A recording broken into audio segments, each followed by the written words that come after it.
이번 시간에는 통신 신호를 시간 영역에서 어떻게 분석을 하고 또한 여러 가지 특징이 있는지 알아보는 시간을 갖도록 하겠습니다. 신호를 보는 세 가지 관점에서 사실은 이루어지는데요. 하나는 시간 영역, 또 하나는 주파수 영역, 그리고 통계적 영역입니다. 앞으로 한 주차씩 함께 공부해 보도록 하겠습니다. 시간 영역에서는요, 눈으로 보이는 겁니다. 그래서 이렇게 파형이 보일 거예요. 신호의 파형이 중요하고요. 우선 눈으로 보이면은 이게 얼마나 셀까? 평균은 얼마일까? 라는 것이 궁금해지죠. 그래서 평균, 전력, 그리고 시력값의 개념들을 우리가 알아볼 겁니다. 그리고 dB로 엔지니어들은 많이 표현을 하는데요. 도대체 dB가 뭔지, dBm이 뭔지 한번 알아보려고 합니다. 전력 신호, 에너지 신호라는 단어를 사용하기도 해요. 그래서 도대체 무엇을 뜻하는지 한번 볼 거고요. LTI 시스템, 선형 11변 시스템이라고 하는데 근처에 있는 모든 것들을 대부분 과학자들이나 학자들은 LTI 시스템으로 모델링 하려고 해요. 도대체 이게 뭐지? 한번 살펴볼 겁니다. 그리고 임펄스 응답, 컨볼루션 개념 이런 것들을 우리가 이번 시간에 배울 겁니다. 이게 뭘까요? 하나의 계측기인데요. 오실로스코프예요. 이 오실로스코프는 눈으로 파형을 볼 수 있는 가장 기본적인 장비입니다. 여러분이 회사에서 흔하게 사용하는 장비 두 개가 오실로스코프와 스펙트럼 애널라이저예요. 그래서 대표적으로 파형과 전력을 한번 살펴보도록 하겠습니다. 우선 신호를 분석하는 가장 기본적인 방법은 파형을 보는 겁니다. 여기 아날로그 신호가 있습니다. 0.5 더하기 코사인 2파이ft고요. 이때 주파수는 2000Hz입니다. 보통 여러분 보자마자 알 겁니다. 0.5는 DC 성분이라서 가운데 딱 중심을 잡고 있고요. 여기를 중심으로 왔다 갔다 하면서 코사인이 되어 있는 것을 알 수가 있습니다. 파형을 보자마자 여러분은 많은 것들을 알 수가 있어요. 우선 시간의 단위를 보니까 밀리세크 단위입니다. 아하, 밀리세크라면은 한 파장 이 동안의 주기가 0.2, 0.4, 아하 0.5구나. 그래서 주기는 0.5 밀리세크라는 걸 알 수 있고요. 이것의 역수가 2kHz라는 것을 알 수가 있습니다. 그래서 눈으로 보는 파형으로부터 얻을 수 있는 정보가 상당히 많습니다. 이러한 아날로그 신호에 대응되는 디지털 신호를 얻기 위해서는 보통 우리가 샘플링을 합니다. 샘플링을 하기 위해서는 1초에 몇 번 샘플링 하는지가 중요하죠. 그것이 샘플링 프리퀀시, 샘플링 주파수입니다. 여기서 우리는 1초에 32,000번 하기로 했습니다. 그 역수를 우리는 샘플링 주기라고 하고 샘플과 샘플 사이 값을 시간으로 표현한 것을 나타냅니다. 수식으로는요. 여기 있는 t 대신에 nts, n은 몇 번째 샘플인지를 나타내는 0, 1, 2, 3, 4 샘플 인덱스고요. ts는 아까 샘플 사이의 간격이었죠. 그래서 그것을 t 대신에 대입을 해서 얻는 것을 우리가 디지털 샘플입니다. 매트랩으로 잠깐 볼까요? 샘플링 프리퀀시를 정해주고요.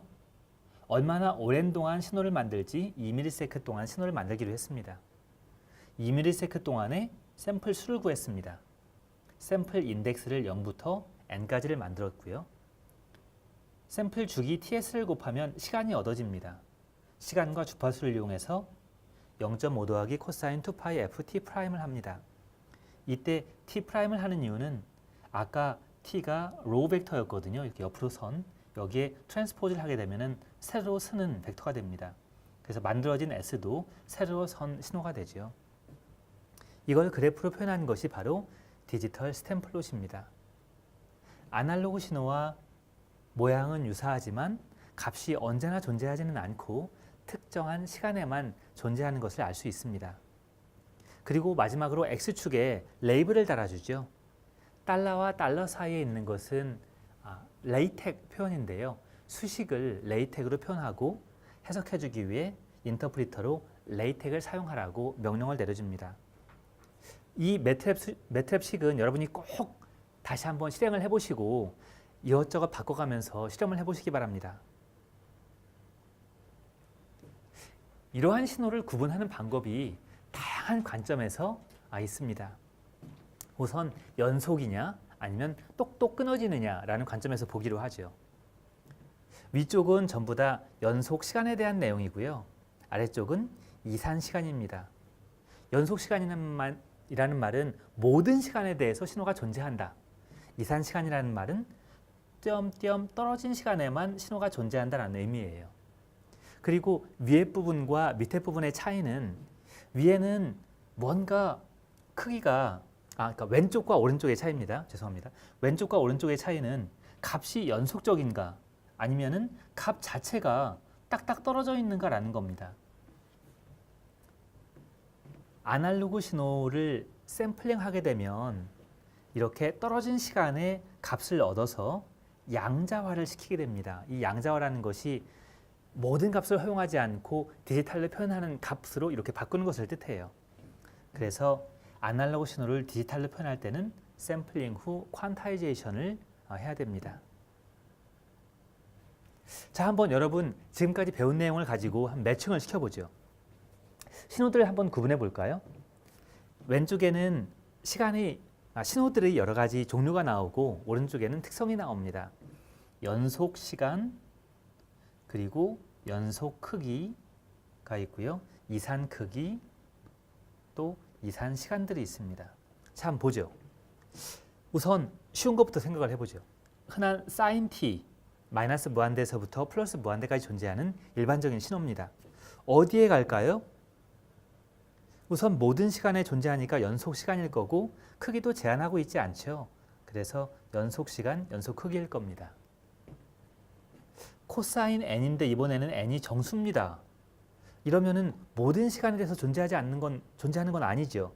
그래서 이산 시간 연속 크기에 해당되고요. 0V 또는 5V 값을 갖는 클럭 신호는 이런 신호입니다. 뭘까요? 일단 연속 시간이면서 이산 크기겠죠. 왜냐하면 정해진 값만 같기 때문이죠. 그리고 마지막으로 매 시간에 따라 그러면 시간마다 1시간, 2시간, 3시간, 4시일 때 관찰한 어떤 교실의 학생 수 2명, 4명, 3명, 5명, 10명 이럴 겁니다. 그러면은 이산 시간, 이산 크기에 해당될 겁니다. 이렇게 신호를 우리가 분류할 수가 있습니다. 또 다른 관점에서는 짐작할 수 있는 신호냐, 정해져 있는 신호냐, 아니면은 완벽하게 랜덤한 신호냐 이렇게 두 개로 나눕니다. 첫 번째는 결정적 신호, deterministic signal, 정해져 있다, determined 돼 있다 라고 얘기를 합니다. 또 다른 신호는 불규칙 신호, random signal이라서 도무지 짐작을 할 수 없다. 이런 신호 두 개로 나눌 수 있습니다. 그런데 결정 신호도 여기 지금 결정 신호에 얘가 있어요. 한번 눈으로 보십시오. 이거 짐작 가능한 신호일까요? 가만히 보시면 조금씩 바뀌어요. 그러니까 짐작할 수 없는 거 아닐까요? 그런데 규칙이 조금 더 복잡할 뿐입니다. 이런 신호들은 아무리 복잡해도 결정적인 신호라고 말을 합니다. 이것은 그 수식이라든가 규칙만 알면 어떤 시간에 어떤 값이 나올지를 정확하게 알 수가 있어요. 예를 들어서 사인, 코사인 신호로 표현되는 수식으로 표현되는 신호들 대부분 다 결정적인 신호입니다. 한편 랜덤 신호는 전혀 짐작을 할 수가 없어요. 한번 보시죠. 짐작을 할 수 있을 것도 같습니다. 왜냐하면 올라가면은 떨어지거든요. 올라갔다가 떨어지고 올라갔다가 떨어지고. 그런데 그 양이라든가 가끔 종잡을 수 없는 행동을 하기 때문에 신호 자체를 완벽하게 예측하는 게 불가능해요. 이런 것이 랜덤 신호고 대표적인 예가 잡음과 같은 랜덤 프로세스 신호입니다. 한편 신호를 눈으로 보자마자 평균은 뭐지? 라는 생각을 보통 갖게 되는데요. 이 평균은 수식으로는 이렇게 표현을 합니다. 가만히 보시면 신호 ST의 면적을 구해서 그 구간으로 나누죠. 그래서 면적을 갖다가 바닥의 길이로 나눠서 평평하게 만든 것, 그것이 평균이라는 의미입니다. 예를 들면 여기 지금 0.5 더하기 코사인 2파이 FT가 있습니다. 평균 얼마일까요? 0.5입니다. 왜 이걸 아냐면 0.5는 계속 유지하고 있고 코사인 값은 올라가는 만큼 내려가거든요. 이거 평균 내면 0이 되겠죠. 그래서 평균은 0.5라는 것을 우리가 짐작할 수가 있어요. 또 이것이 얼마만큼 센 걸까? 또 다른 의미에서 전력이 파워가 얼마만큼 될까라는 거거든요. 그래서 평균 전력은 그냥 면적을 구하는 대신에 제곱의 면적을 구해서 구간의 길이로 나눕니다. 그걸 구간을 늘려서 평균을 내요. 여기 보시면 아까 ST에 대해서는 각각 제곱한다고 그랬죠. 0.5제곱, 코사인 제곱, 그 다음에 이것은 A 플러스 B의 제곱은 A제곱 더하기 B제곱 더하기 2AB 아시죠? 그래서 2배 해가지고 한 것. 근데 0.5 때문에 그냥 된 거죠. 이거의 평균이 되니까 이건 평균 내면 날아가죠. 이건 없어지고 코사인 제곱은 평균 내면은 반으로 줄죠. 그래서 0.5가 됐죠. 그래서 이거 계산해 보면 0.75가 됩니다. 이렇게 구하는 것이 평균 전력입니다. 한편 RMS는 뭐냐면 루트 민 스퀘어라서 루트 민 평균 스퀘어 제곱. 그래서 제곱의 평균을 루트한 거예요. 근데 제곱의 평균은 아까 평균 전력으로 구했거든요. 그래서 거기에 루트만 씌워주면 RMS 값을 구할 수가 있습니다. 왜 사람들이 RMS 값에 관심을 갖냐면 어떤 교류 신호가 있을 때 이 교류 신호하고 똑같은 힘을 갖는 직류 신호는 얼마냐 라는 관점에서 교류 신호의 실효값으로 RMS 값으로 우리가 표현을 합니다.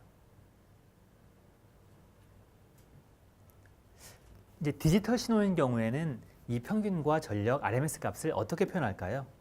여기 지금 디지털 신호가 있습니다. 아까 이 자리가 T였는데 T 대신에 NTS를 집어넣은 겁니다.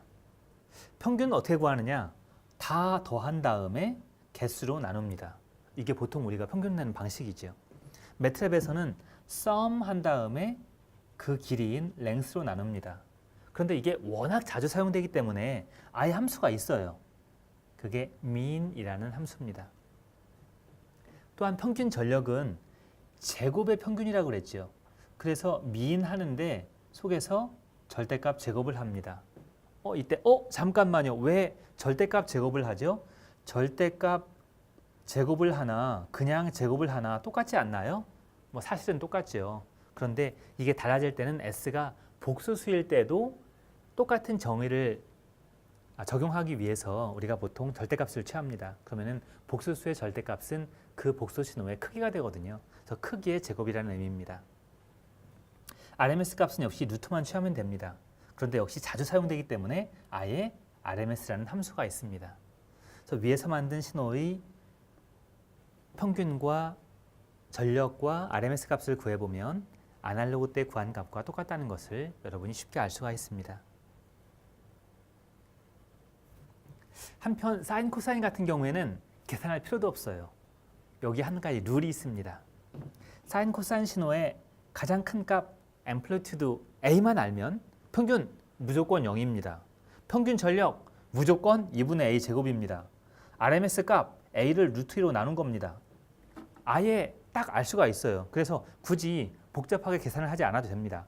예를 들어 볼까요? 여기 ST는 2루트 2 사인 200파이 T 마이너스 파이입니다.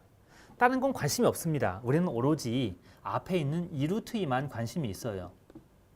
이 신호의 평균 무조건 0이죠. 사인, 코사인. 평균 전력 하면은 제곱을 반으로 나눈 거죠. 그래서 제곱하면은 4 곱하기 2가 8인데 반으로 나누면 4가 됩니다. 그래서 평균 전력은 4가 되고요. RMS 값은 무조건 2루트 2에서 반으로 나눈 거니까 루트 2로 나눈 거죠. 그래서 2만 남죠. 그래서 RMS 값은 금방 2라는 걸 알 수 있어요. 이렇게 사인, 코사인은 앰플리튜드만 알면 평균, 전력, RMS 값을 쉽게 알 수가 있습니다. 자, 여기 연습 문제가 있습니다. 주기 신호가 있고요. B 루트 2 사인 2파이 5000t 더하기 6분의 파이가 있습니다. 여러분 평균 한번 구해보십시오. 평균 얼마입니까? 보나마나 0이죠. 자, 평균 전력 얼마입니까? 제곱한 다음에 반으로 나눈다고 그랬죠. 그래서 B제곱 곱하기 루트 2의 제곱은 2니까 나누기 2 하게 되면은 B제곱이 되죠. 평균 전력은 B제곱이 됩니다. RMS 값 그냥 B죠. 왜냐하면 B 루트 2인데 루트 2만 없애면 된다고 그랬죠. 그래서 이렇게 B가 됩니다. 자, 이번에는 조금 더 복잡한 두 개의 신호가 있습니다. V1t는 이렇게 되고요. V2t는 두 개가 사인 코사인이면서 크기도 약간 다르고 그 다음에 주파수도 약간 다릅니다.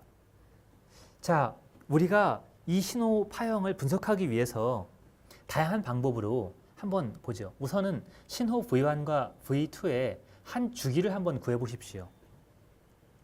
주기는 어떻게 되죠? 주파수의 역수지요. 그래서 구해 보시고요. 그 그래프를 그리기 위한 시간 t 값을 한번 만들어 보시고요. 그래서 매트랩으로 명령어도 만들어 보세요. 다 만든 후에 평균 전력 RMS 값을 구해 보시고 그것을 하기 위한 실제 매트랩 값도 매트랩 스크립트도 여러분이 실제로 작성해 보십시오. 근데 여기에 약간의 비밀이 숨어 있습니다. 여러분이 파워포인트 파일을 가지고 있으면 이 전체를 긁어보거나 뭐를 건드려 보시면 답이 나타난다는 것을 알 수 있을 겁니다. 그래서 전체적으로 보자면은 이러한 순서로 되게 되어 있고요. 여러분 스스로 이러한 스크립트를 자유롭게 구성할 수 있으셔야 됩니다. 한번 분석을 해보시고 실제 실행을 시켜보십시오. 다음으로는 데시벨입니다. 이분이 알렉산더 그레이햄 벨이라는 분이에요. 전화기를 발명한 분으로 우리가 많이 알고 있죠. 이분은 볼타 상의 수혜자이기도 하고 그 상금을 이용해서 벨랩을 만들었죠. 벨랩에서는 수많은 노벨상이 나왔습니다. 세계 최초의 트랜지스터, 또한 유닉스, 시어너 이런 모든 것들이 다 벨랩에서 나왔죠. 이 데시벨은 벨의 10분의 1을 뜻하는 데시가 들어가 있는 겁니다. 근데 실제로 우리는 벨이라는 단위를 쓰지 않고 데시벨이라는 단위를 지금 거의 사용하고 있어요. 원래는 전력선에서 전력의 손실을 나타내는 용도로 사용을 됐습니다. 정의는 이렇게 돼요.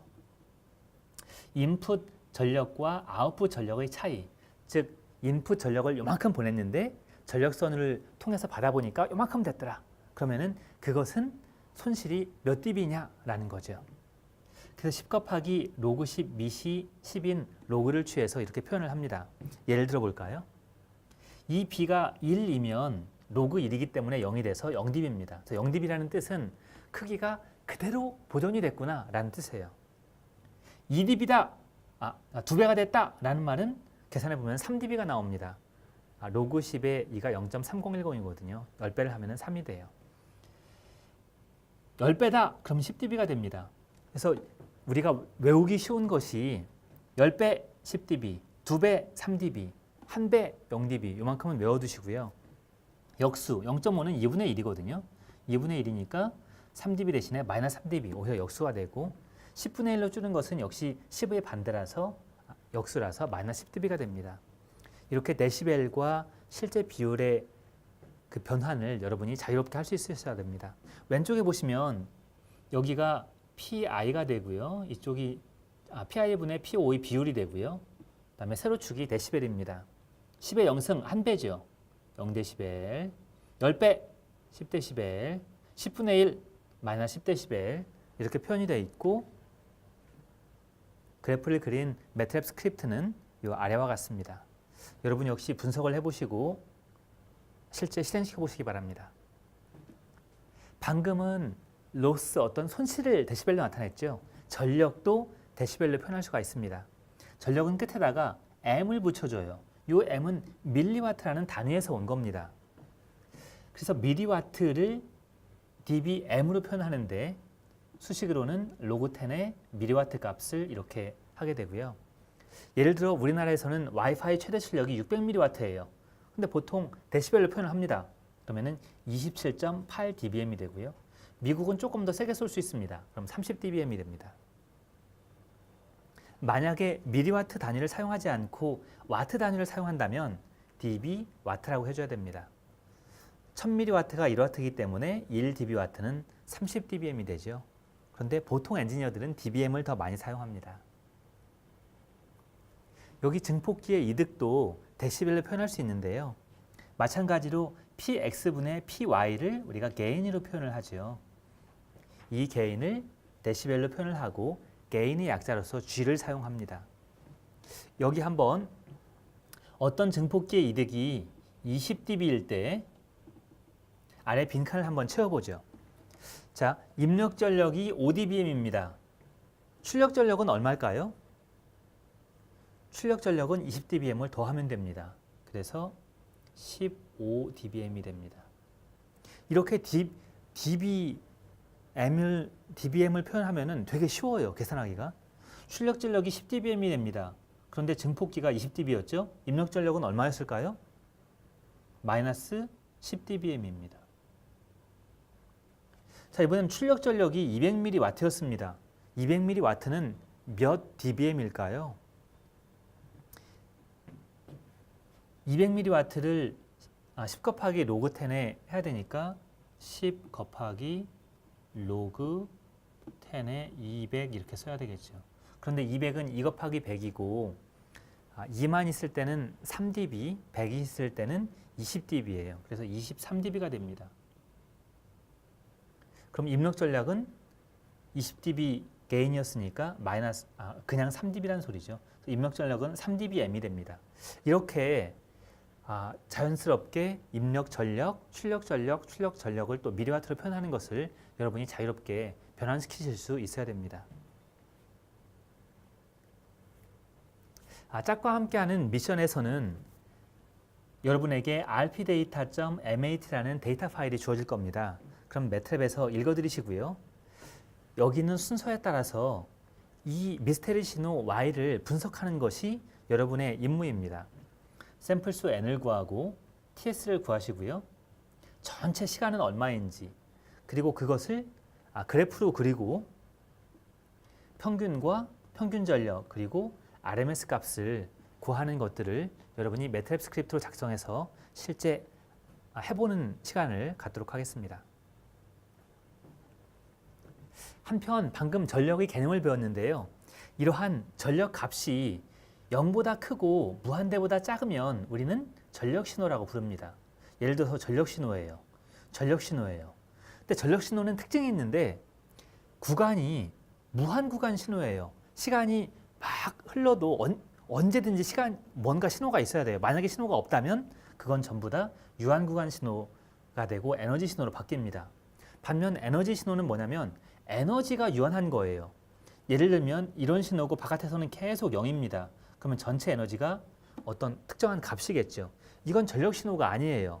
왜냐하면 전력 신호는 나중에 구간 t로 나누거든요. 그런데 구간 t가 무한대가 되면은 그 전력 신호의 평균 전력이 0이 될 거예요. 그래서 전력 신호가 안 되거든요. 그래서 유한 구간 신호는 전부 다 에너지 신호가 됩니다.